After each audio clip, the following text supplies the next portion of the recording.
let's do it. If you can believe it, fundraising audits can be fun, about as fun as a barrel of monkeys. So we're going to walk through some of the auditing that I've done over the years, and I'd love to see you weigh in as well. We're going to ask the Keela team to monitor any of that chat for us, and happy to take any questions as well for you today. So we're going to walk through some of the things you should be looking for in your database, especially when it comes to data, which of course is at the core of much of my work. But today is really about, discovering different ways that you can really, by looking back, raise more money for the future. So let's get at it a little bit. As discussed, a little bit about me, which Mel did lovely. Thank you so much about that. So let's talk a little bit about the challenges we all have as fundraisers. I know I see some of my executive director friends in our group today, Marilyn Matheson, who, I don't know how she does it. She does 10 different jobs. So we are all challenged, of course, as fundraisers. We want, more hours in the day and longer years to raise all the money that we need to raise. We know as well that donor attrition is one of our biggest challenges. And, I often say to donors when I'm helping them do some of their philanthropic giving, I'd rather you see you give $1,000 or $10,000 to one organization as opposed to $100 to 10 or whatever that formula is. Because we know that donor attrition is such a big challenge. So we're going to be walking through some of that audit piece in terms of that. Of course, lack of resources is always a challenge, lack of time, lack of support, limited budget, fear of not raising enough money. What if I told you that some of these things can be solved by doing an audit? And sometimes, we're just so happy to have a campaign over with. I'll put my hand up and say, I've been there. We're just like, I don't want to look at it. I don't want to know how it did really. I just want to get over and I'm on to raising the money for the next thing. But the reality is, if we take some time and audit our fundraising results from an annual basis, a campaign basis, we know that that's going to help us raise more money for the future. And of course, it's all about metrics. And some people are like, oh, metrics, I don't want to talk about metrics. But the reality is it's a really great way to discover a lot of things about your database, such as donors that want to give you more money. That's pretty cool. They want to become a monthly donor. We're going to do a bit of a deep dive into monthly giving today from the audit perspective as well. And of course, give a major gift and they want to leave a legacy.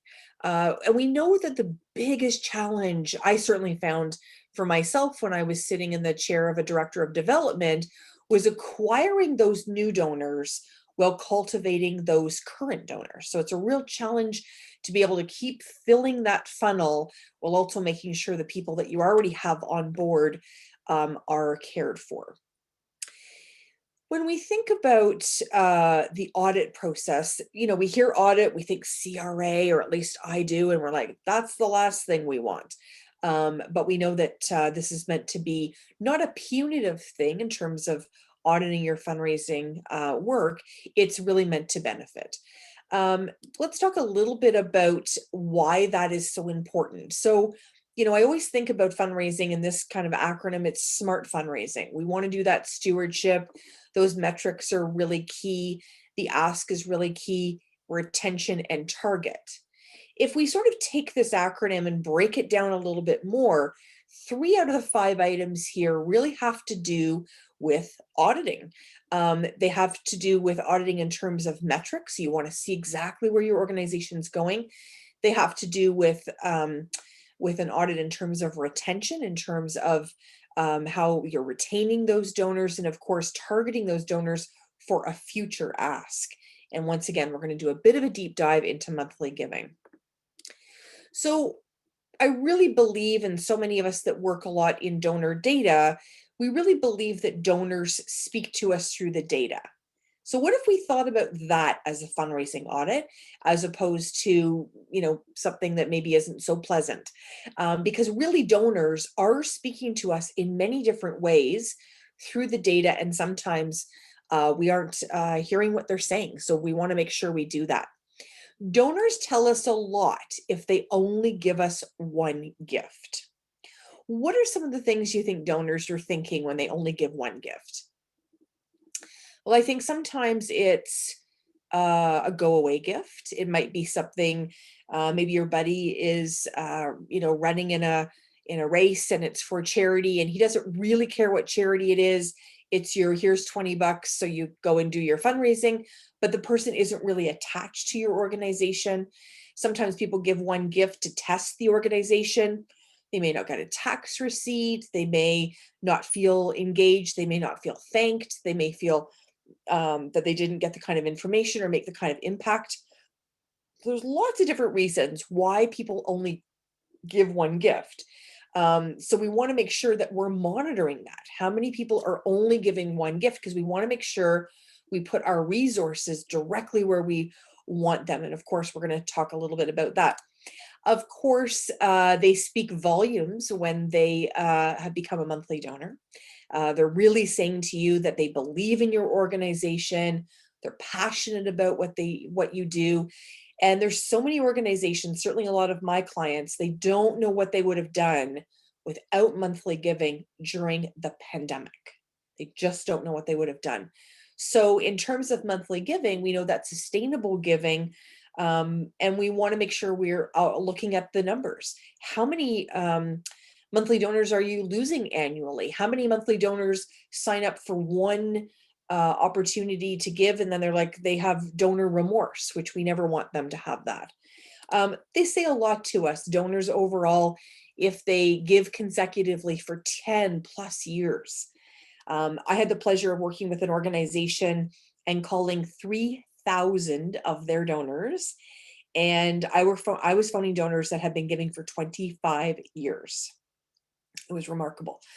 Excuse me. So we know that that consistency of giving, that loyalty really is key.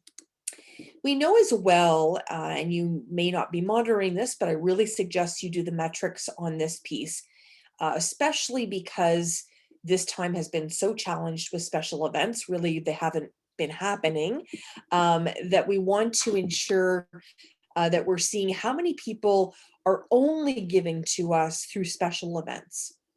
How many people are only reaching out in terms of the gala or the run walk event, or maybe they love the golf tournament, but they haven't given a philanthropic gift yet, in terms of just a cash gift that you would normally think about in terms of fundraising.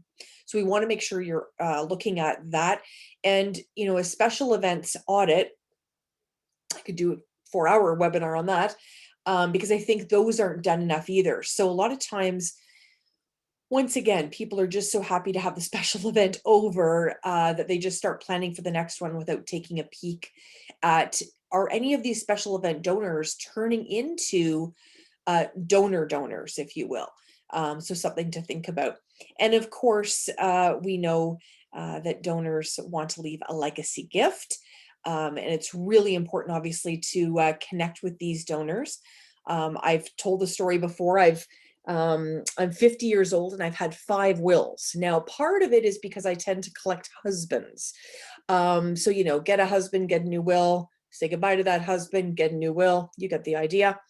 So what's really important about legacy giving is that you stay engaged with the people that have indicated you're in the will, because I'll tell you that I left a gift for an organization in my will about 15 years ago.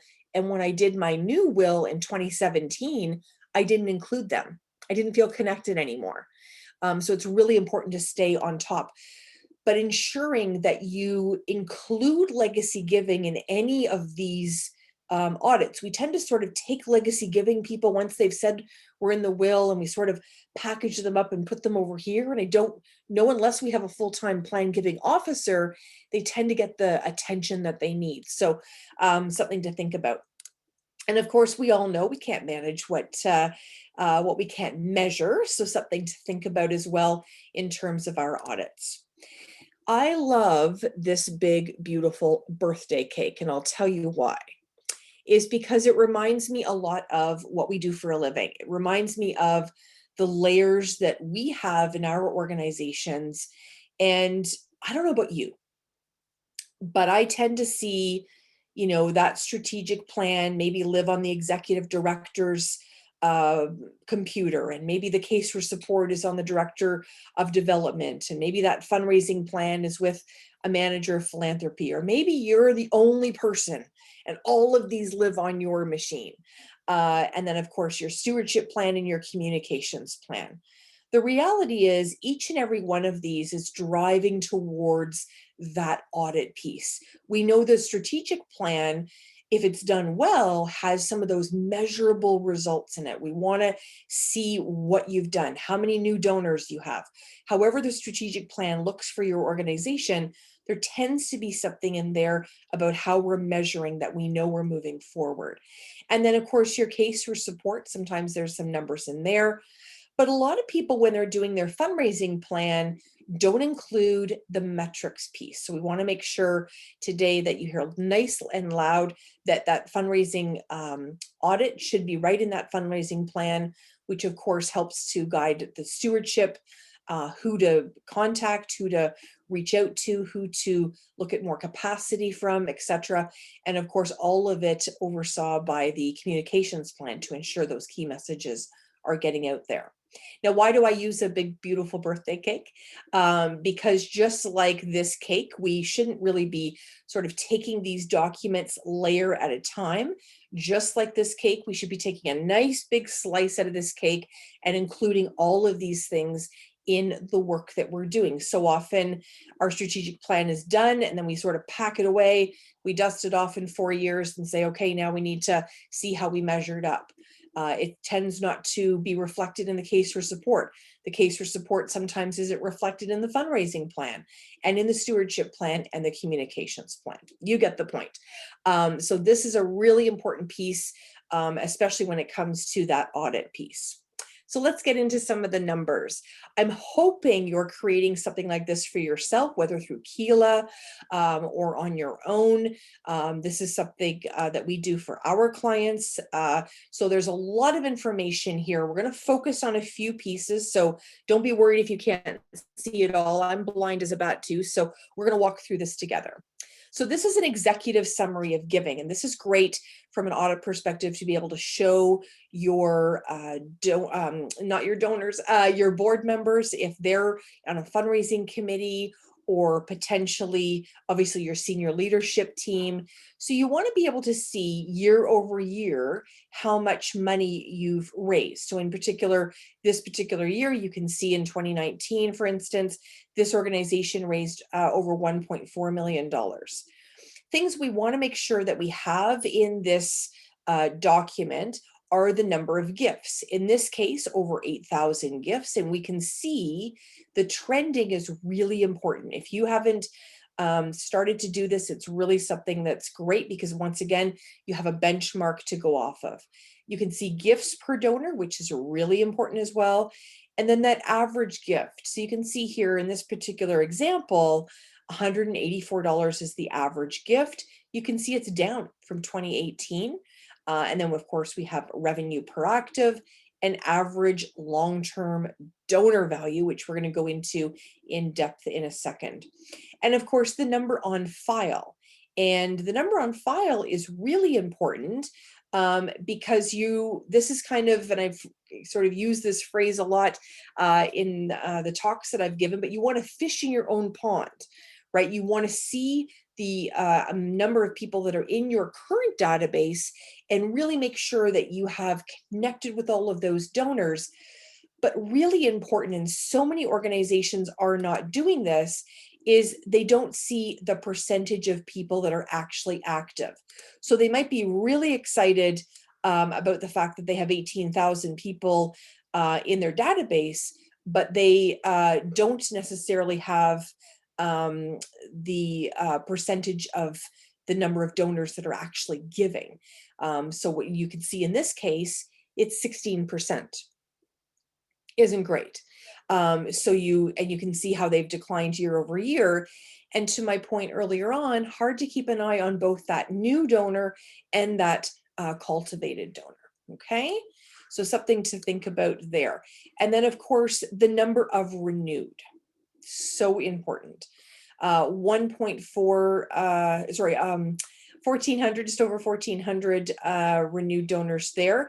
And look at that new pile. There we have 1,107 donors that are new. And then we've reactivated over, well, just under 500 donors. So this is really important from the perspective of fishing in that pond.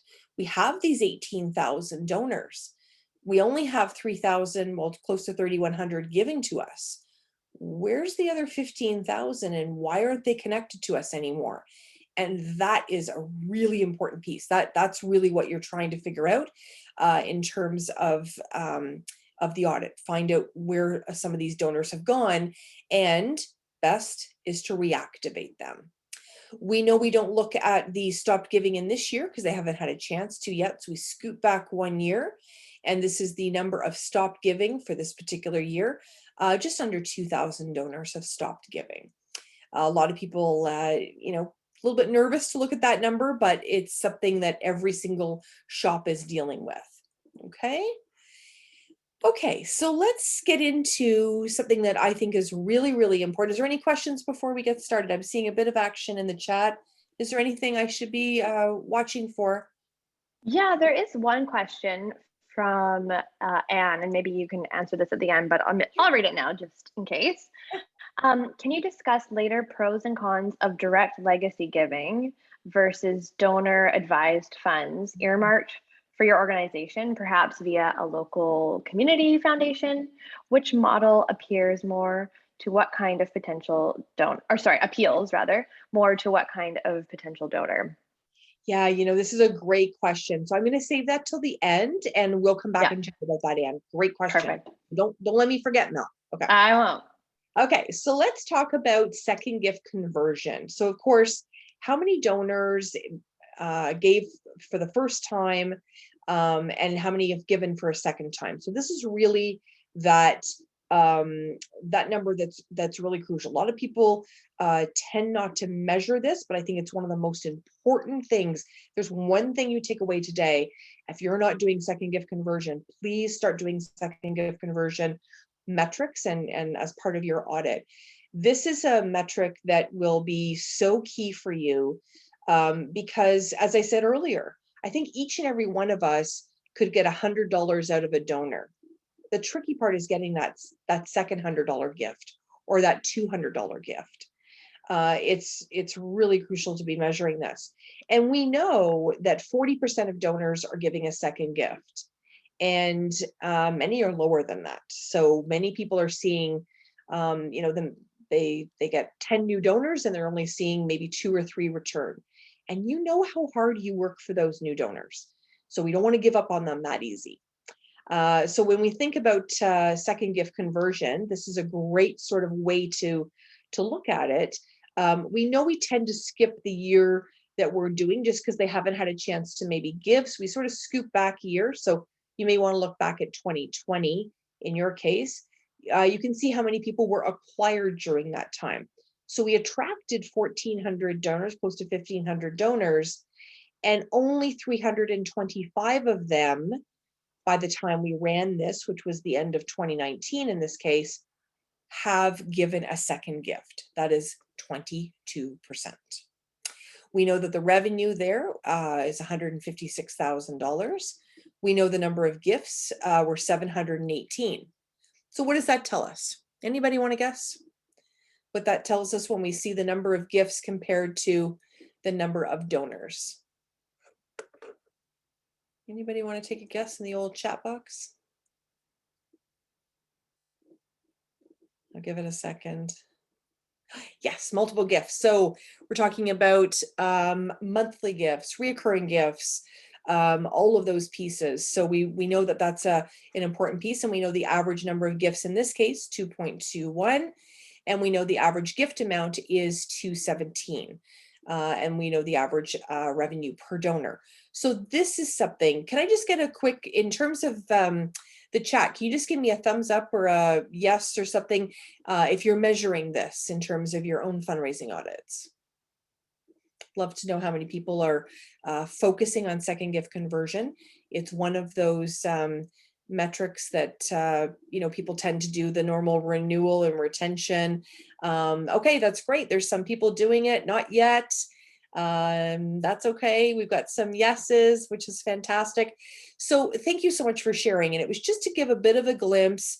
Oh, thank you so much. Lori says it's going to do it now, which is great. This is, once again, something, especially if you can go back and measure a few years, see how far you've come.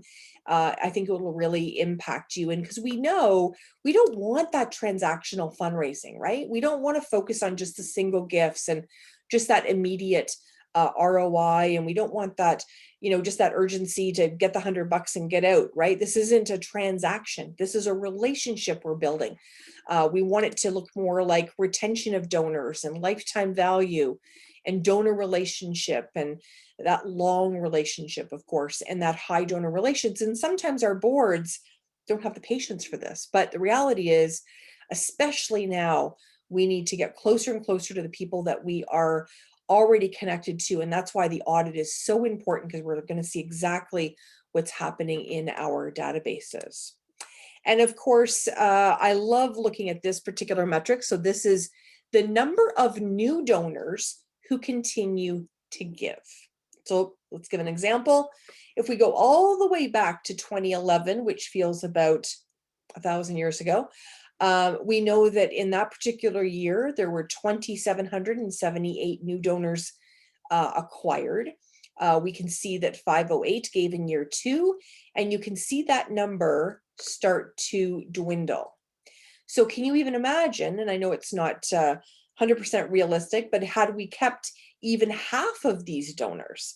And that's why this piece of the puzzle is so important, to go back and take a look, and then to ensure that we have programs, have ways to reach out to donors, have appeals that can bring back some of these people, because that's that's part of the puzzle. Now, we may not want to go back in 2021, 10 years, but this is why we do this, sometimes on a monthly basis, some of these metrics, sometimes on a quarterly basis, and of course, sometimes on an annual basis.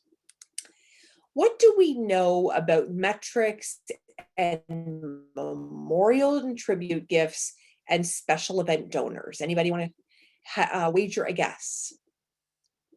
There's something about these kinds of gifts that tend to be different than other gifts that we get. And I'm curious to see if anybody has the answer there. But really, in terms of the way that we communicate with these donors, they're new donors. Absolutely, Lori, it's a good point. They are new donors. They tend not to give a second gift. So a lot of times when we're doing second gift conversion, for instance, and looking at our retention rates, sometimes we go in and we will pull out this group and measure them separately, because we know globally that they behave differently than a direct mail donor, that a donor, a monthly donor, that a donor that comes in online, these particular groups. So a lot of times people will do their metrics and they'll have these included, and they'll think, oh my gosh, our donor retention rate is like 25%.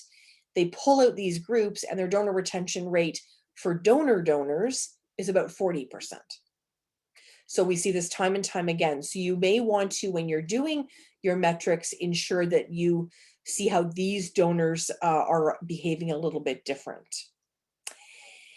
And as sad as it is, sometimes our donors leave us. There's attrition, and we know that's the biggest challenge facing nonprofits. And sometimes we don't want to know, but we have to know. Do you want to know what your attrition is? I'm hoping you're measuring this. I'm hoping to give you a little bit of a tip today that you may not be doing. I'd love to hear if you are doing this already. But really, this is about attrition rates. And when we see stopped giving, we know that in 2018, for instance, in this example, 3,449 donors were active, 1,495 were acquired, and you can see the stop giving. And then they're at 1964, which leaves you in the negative, right? Obviously. Now, here's one thing that I want to make sure that you're doing is, are you dividing things up to one gift and into 2+ gifts in terms of your attrition, because you want to make sure that you're measuring 1 gift and 2+ gifts, because we know those one-time donors tend to leave a lot quicker. So we want to make sure that 2+. Now, why is this really important? Is because if you only have so many resources, you're doing this audit because you want to make sure that you're working towards raising more money in the future. What you can do then is really be strategic about what group you're going to spend your effort and your resources on. And for instance, I probably wouldn't spend a lot of resources on these 1,170 donors, but I would spend time with these donors, 794. So as opposed to trying to, reach out and try and do all of this group, I would focus right in here. And then you can see the number of gifts in the last year, the amount of gifts, etc., and the amount of revenue. So this is a very, very important measurement. Are other people measuring it, their attrition by 1 gift and 2+ gifts? Anybody doing that?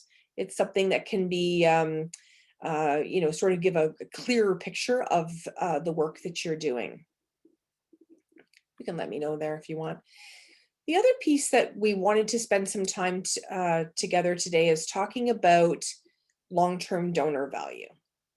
So let's go all the way back to 2011, and let's pretend that we're all a board of directors. So all of you are a board of directors, and I am your fundraiser, okay? So I'm going to come to you and I'm going to say, okay, board, I've got a bit of a challenge. I need some new donors. I've been looking at our data. We're really lacking in new donors. Our cultivation numbers, we're losing donors. Maybe we have an older population, but I really need to do something. So I'm going to ask you for $50,000 to undertake a donor acquisition program. And some of you around the table might say, $50,000, that's crazy. That's too much money. And some of you might say, yep, we're going to make that investment. Some people might be on the fence about it. No matter where you are, we know that had we had a crystal ball and could look to 2021, that we would see the donors that we acquired in 2011, and we're going to look at their long-term donor value, those 2,778 donors that were acquired that year, 204 of them still give. Now, had we not acquired these donors at that time, we wouldn't, over the course of this time period, have over $2.3 million. So we know that this investment, whatever that number is, 50,000, 10,000, whatever your board is willing to invest to get new donors, we know that over time, it's our responsibility as fundraisers, and our goal as fundraisers is to keep as many of those donors as possible. So once again, as I said off the top, by looking back, we can look forward, because this is a bit of that predictive modeling. We know that we're not going to keep all of those donors for various reasons, but we know 2,778 of those donors, 508 gave the second year, and you see the trajectory here, 204 in the final year. All of these donors combined gave this amount. Now look at that long-term donor value. And remember, the next time when you open up an envelope from a brand new donor and you think, okay, well, the average gift, maybe this is a really great average gift for you, it was $231. And you think, okay, that's a $231 gift. Well, what if the fundraiser of 2031, maybe that's going to be you as well, sees eventually that that donor gives $844. So that is why the metrics and the measuring and audits are so key, is because we can then ensure, go back and see how many of these donors could we have kept, right? If we could go back in time and hindsight and do that, but that's why measuring this gives you an idea not only of the monies to come, but also gives you an idea of how well we stewarded these donors and maybe how well we connected with them over time. And you can see, and things like obviously people pass away and they move and their passions change and all of that. But it's really, really important to see. You did a great job acquiring them. How many people did you continue to have give? Does that make sense to everyone? Hope so. If there's any questions, feel free to throw them in the chat. Is there anybody here doing plan giving as even a part of your job? Maybe you're hoping to do some plan giving in the future. Yep, I'm seeing some plan giving people. That's great. So I haven't forgotten about you, plan givers. This is for you. When we talk about consecutive years of giving, those loyal donors are so important, and sometimes we're engaging with them. Sometimes we may take them for granted depending on what's on our plates. We want to make sure that we do this audit because honestly, this is the best way to find plan giving prospects. And there's lots of different filters we could put this list through, but let's start here. So this is donors that have given consecutively, they've never missed a year, consecutively for 2 years to 10 years. And we can see here 264 donors have given for 10 years. Beautiful number, beautiful plan giving list, a prospect list. We can see the revenue for them, over $1.6 million. We know the number of gifts they've given. We know the average number of gifts, which is incredible. A lot of these may be monthly donors. And then, of course, the average gift amount, $175. And the average revenue per donor. So this is an important piece in terms of any audit that you're going to do, to look back to see what the consecutive years of giving have been. And what I love to do, and why I sort of put a box around this, is I tend to, for any legacy giving initiative that I'm doing, I tend to kind of go 5 to 10 years. So I'll capture these years, these 6 years, and send them something to try and track them for monthly giving. Now, if your number is too big, then I would start, maybe you send something out here in January, and maybe this is April, and maybe this is September, and then you start all over again, January. But if this number is relatively, within this, which is, about 350, about 400, so you're probably talking about 800 donors here. If you're willing and you can have the resources to do all this together, but you would maybe not have known who to reach out to. You can add other layers here. Maybe it's a consecutive giving for 10 years and it's cumulative over $1,000. I don't know, I'm just guessing. But these are different ways that you can connect with those donors. Does that make sense for everyone? Okay. The donor pyramid. I think these are as old as the pyramids. That's just me though. When we look at our donor pyramids, this is a great way to show it. There's 2 parts to this particular metric. I'm going to show you the second part right after, but this is a great quick visual for you to do. And of course, this is 0 to 12 months, 13 to 24, 25 to 36. And it gives you an idea of your top 2%, top 8, 20, and 70. We used to do top 10, and then we changed our minds. We decided to go top 2 and top 8 to give us a bit of a deeper dive there.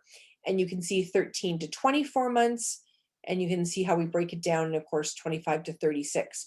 Now, keeping in mind, this is cumulative giving, okay? That's going to come important in a second. So we have this donor pyramid giving us an idea of how many donors. This is something that you could run for yourself as well, which is really an important way to visualize what you've got going on. And then, of course, I'm a very visual person, so I love this that matches it and gives me those numbers that I'm always looking for. And I've got these numbers here because I'm going to share with you how to use the audit, because I find a lot of people will do an audit, do an analytics review, and then what ends up happening is it gets shelved or they don't think about it again. The reality is we want to make sure we're using this. So how I use it is I get in there and I look at who I'm going to contact first. So 25 to 36 months. I often think about this chart as dating and marriage, okay? So 25 to 36 months, they're probably seeing other people, you know? 13 to 24 months, they're thinking about seeing other people. And 0 to 12 months, you're still dating. But why I have these numbers here is because this is the first group I would reach out to with any strategic approach that I had. So I would reach out here to these 153 donors, and I would make some sort of contact with them. And then, of course, not going to surprise you, I'll measure the results of that activation, those reactivations, bringing people back into the fold. I'll do the same here. And then of course up here, and these are more sort of stewardship calls, but you want to make sure these people don't drop down here. And you want to make sure these people don't drop down here. And then of course you want to make sure these people aren't right off the chart, right? So you want to make sure you're connecting with all of those people. And then, of course, we love to think about something called recency, frequency, and monetary. Marilyn Matheson has just asked a great question, so I'm going to stop here for a second. So Marilyn's asking, are these personal phone calls or a letter? There's actually tons of things you could do. Those are two great examples there, those personal phone calls, those letters. What's really becoming popular now, and there's lots of different people that are doing these, are these 30-second little videos that end up in your email. You can have your board members reach out. There's ways to do this in terms of email as well. So it's it's a lot of different ways that you can reach out to people to make sure that they're not falling off the list there. So recency, frequency, and monetary is a really nice quick way. I love looking at this in a 3-year window, that 3-year active window, which we just looked at from a donor pyramid perspective as well. And this is really taking a look at donors within that 3-year window. And you can see, your 6,640 donors here. So now you've taken your database. If you remember way back, there was 18,000 people in that database. There was over 3,000 that were active in that year. Now we're measuring the number of donors in this particular 3-year window. So you can see here, 6,640. 0 to 12 months, you've got 46% of your donors. You always want this to be the longest chart, of course, the longest bar, I should say, in the chart. And then, of course, 13 to 24 and 25 to 36. So if it was going to look something like this, we love this kind of solution, of course, but we would love this one to be the longest one. This is frequency by percent. And of course, 63% are thinking about how many times they've given. And in this case, one gift. Back to what I said before, people that have been giving one gift, it may not be the best places for your resources. But if you're trying to get that second gift from them, then you have an opportunity to use lots of different techniques. But if you're looking to, kind of go back 3 or 4 years, they're probably not the donors to reach out to. We can see here as well, 2 gifts, 13%. And then of course, 24%, 3+ gifts at this particular level, which is typically monthly donors, people that are giving recurring gifts, etc. Donors that are really passionate about your organization. So we want to see, this one to be up here, this one to be maybe there, and this one to be a lot shorter in the ideal world. And then of course we have monetary by percent. So this is really looking at the value of each of those gifts, $0 to $100, $100 to $500, and $500 plus, 32% in this window, 100 to 500, of course, and 500 plus. So you can see we'd obviously want this one to be nice and tall. This is this particular one. Make sense, everyone? Do you count a pledge with multiple installments as one or multiple gifts? So if it's a pledge and it's cash in the door, I consider it one gift. If it's a pledge and you're looking to look at monies that haven't come in yet, then I would look at it in separately. Only count those gifts that you've actually received, if that makes sense. Does that help, Gabriella? Because I think it's an important point. A lot of people want to sort of think, oh, we've got a capital campaign going on and we're going to measure all the stuff to come. But we want to make sure we just measure what's in the door. So the 3 R's, I know we think about recycling, but let's shift our minds to retention, renewal, and reactivation. So we really want to ensure that that retention is top of mind for us, those renewals. Every time somebody says to me, oh, last year we raised $5 million and now my board wants us to raise another 5% next year. And I think to myself, well, the board is really counting on a very high retention. They're counting on a very high renewal, and they're also counting on a very high reactivation. So pulling kind of a number from the sky, we'd like to raise another 5% or another 10%. You have to use your metrics and this type of audit to share your story and really the reality. And once again, this is not meant to be punitive. It's really meant to take a deep dive into your particular organization. I know we want to leave a little bit of time for questions, so I'm going to run through a little bit of a deep dive in terms of monthly giving, because it does totally rock. We know, and this is one of the reasons that an audit is so important for monthly giving, is that monthly donors tend to give 7 times more than one-time donors. So this is why any energy that you can put into monthly donor is really, really important, and why those metrics are really important, because we need to know who to ask. So we would pull an audit of their last work and see how many gifts have been made in a certain time frame. We would ask people that have made 2 gifts in 18 months to potentially become a monthly donor. It's always surprising to people, but people that are most recent, they've just started becoming a donor within a couple of months, asking them to become a monthly donor is quite successful. Typically, donors that have been acquired through the mail as well are people that are quite engaged in monthly donor.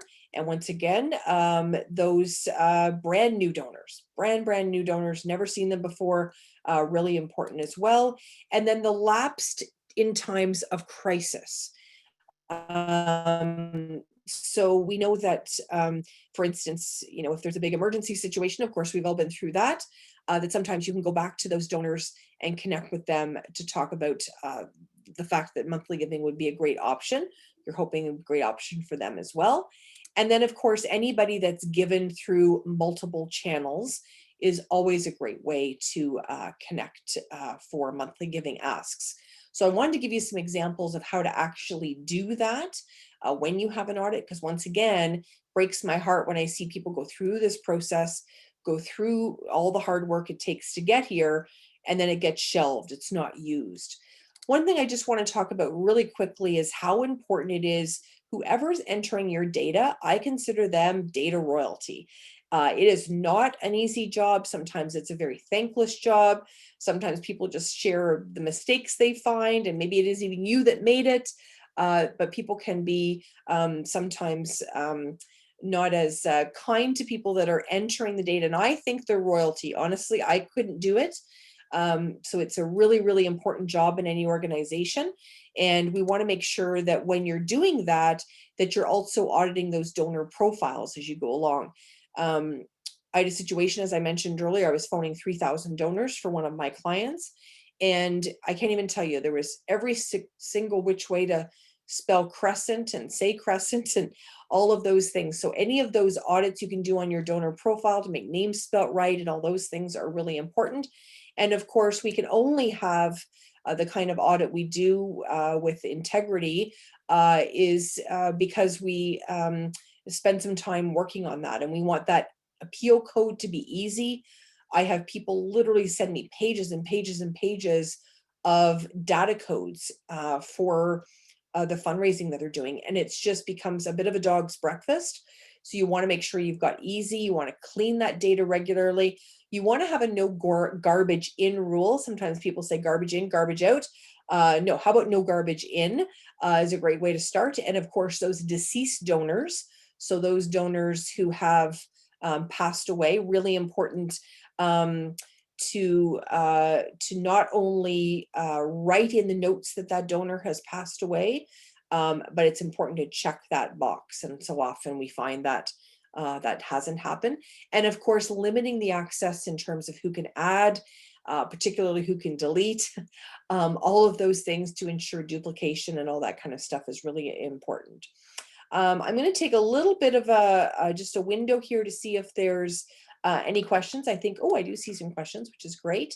What's a fair salary or hourly salary or hourly rate for someone focused on data entry? Location, of course, makes a difference. I have to say, Anne, I would pay them $1 million if I had it, because I think they work really, really hard. It's really hard for me to say this. Typically, people in this, certainly from an Ottawa perspective, I'm seeing people sort of in the $50,000 annual salary. A lot of times, this is no. Sometimes this is a position that also has other responsibilities with it. So something to think about, but really it's kind of like asking how much is a car. It really can be anything. It can really range. I've seen people get paid way too low. And so my goal is always to try and show how much they bring to the table. Because quite honestly, without good data, every fundraiser has handcuffs behind their back and they don't even know it. Unless you have good data, you really do fly blind. And we just don't know if we have good data sometimes. So this is important. What's way too low? Well, I mean, I've seen people, paid $25,000 a year for a full-time job. I mean, so I don't think that's fair for that kind of responsibility. You have to remember every single transaction that's gone through that organization has to go through the hands of the person that's managing that database, doing that data entry. And if you want quality work and if you want somebody that understands the big picture, and I'll tell you time and time again, and I can count on my hand just in the last 18 months during this pandemic, how many times people have come to me and said, I don't understand why my database person isn't strategic. And I say time and time again to them, when's the last time you sat down and asked them what their job is like? And when's the last time you sat down and found out the challenges with that job? Are they using the right system? Are they on a system like Gila, which is super, easy to use? Are they using something that makes sense to them? Are you giving them clear instructions on what reports to pull?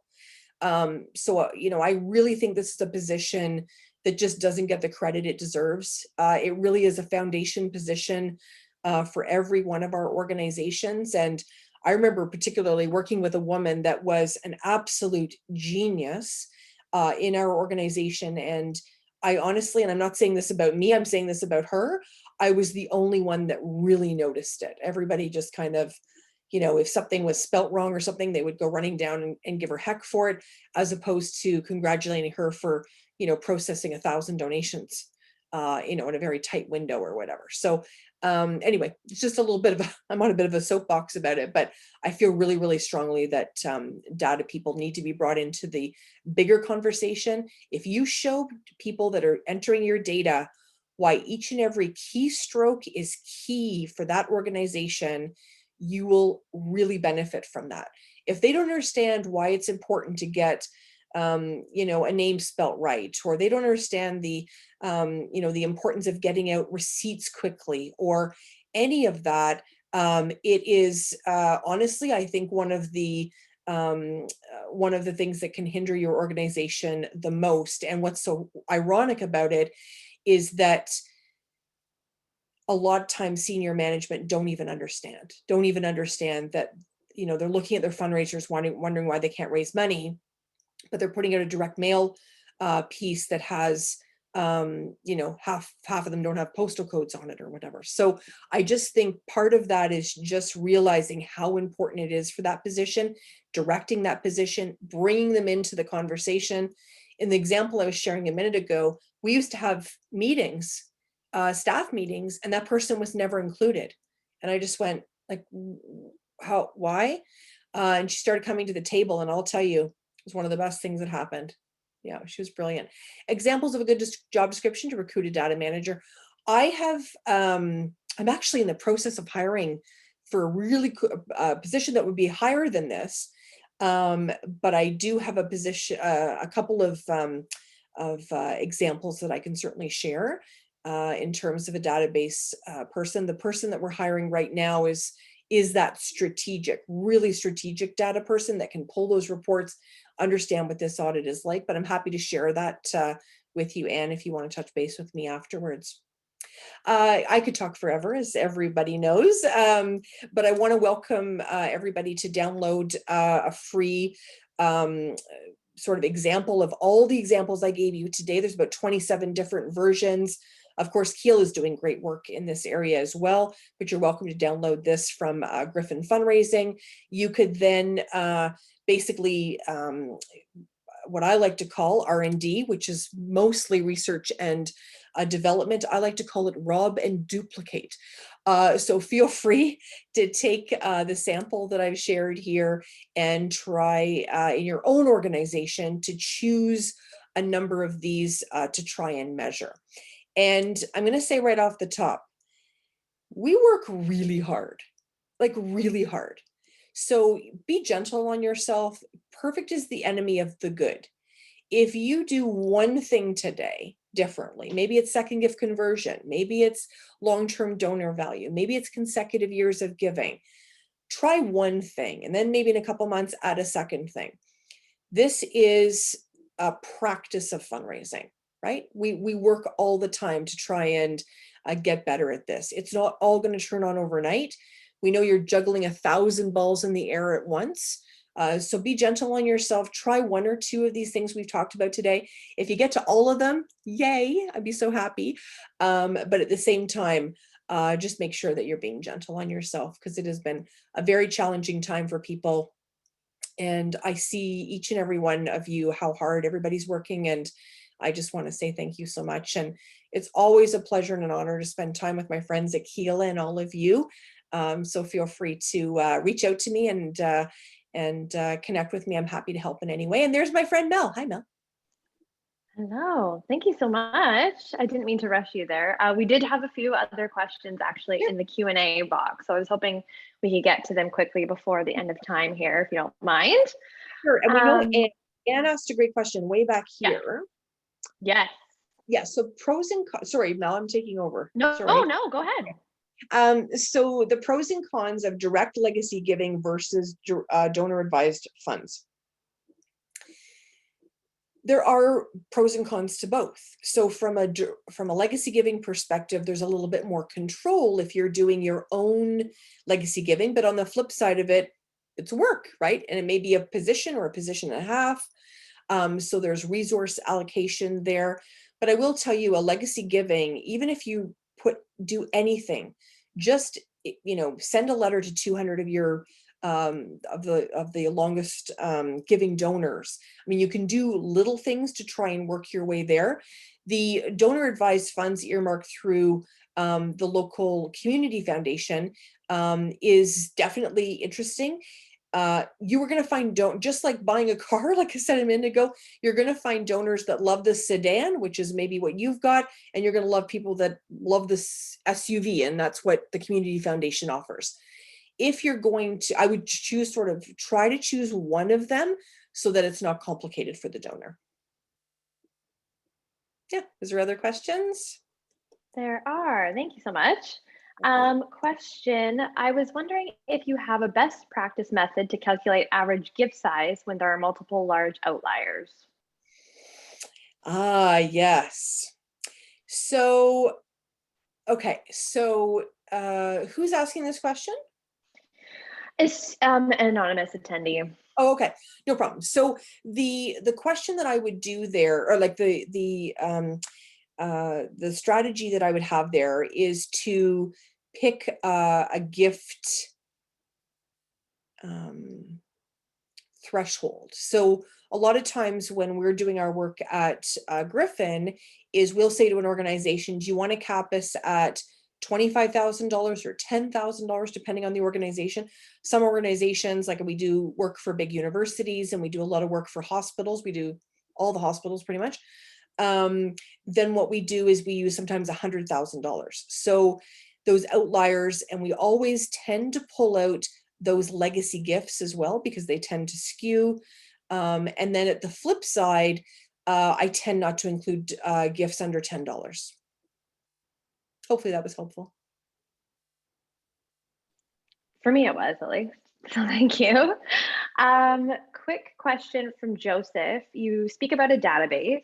Do you use a program like Excel that you put data into, or is there a donor database that accepts inputs from other systems like QuickBooks or bank accounts? I could probably answer this. I was going to say, oh my gosh, Yeah, the best. Yeah. Yeah, Keela, we do great, use of a donor database. We don't actually input data from QuickBooks. It's the other way around. So if you're inputting, you would input all of the data into Keela, and then it would push into QuickBooks. We do actually have a webinar on October 26th. I'll post it in the chat here. That is specifically about Keela and QuickBooks if you want to learn more. But yeah, absolutely. Keela is a great donor database. Obviously, there are others out there. Last question I think we'll get to. We just finished a capital campaign last year, so there's a drastic decline in the total funds raised. Do you have a suggestion how to run comparative reports, knowing that the 4 years I'm campaigning show abnormally high results? And I'm not trying to be funny when I say this, but like a big asterisk that say you were doing a capital campaign, because it is going to just affect your results. We normally tell people you tend to see an annual decline of about 15 to 20% during a capital campaign. So it's just the way it is. Some people that have been really loyal to you, they'll take maybe the $500 they were going to give you for that year, and they might add another $500 or maybe another $5,000, and they'll send you that gift for your capital campaign, but then that means they don't give annually, and donors tend to not see that. So a lot of capital campaigns will at some point during the year, and sometimes it's around the holiday season, say, thank you so much for those that have given through capital campaign. Here, I want to make my annual gift so we can continue to offering the programs and services that we have annually. So people sometimes just use that. But in terms of metrics, honestly, it's identifying. And we've done audits for people and we see it growing, then we see it dip, and then we see it grow. And every time we pull that up on the screen, somebody goes, oh, that was a capital campaign. So it happens all the time. Great response. Thank you so much, Sam. And I don't think there's any more questions actually, so we'll close it off here. We're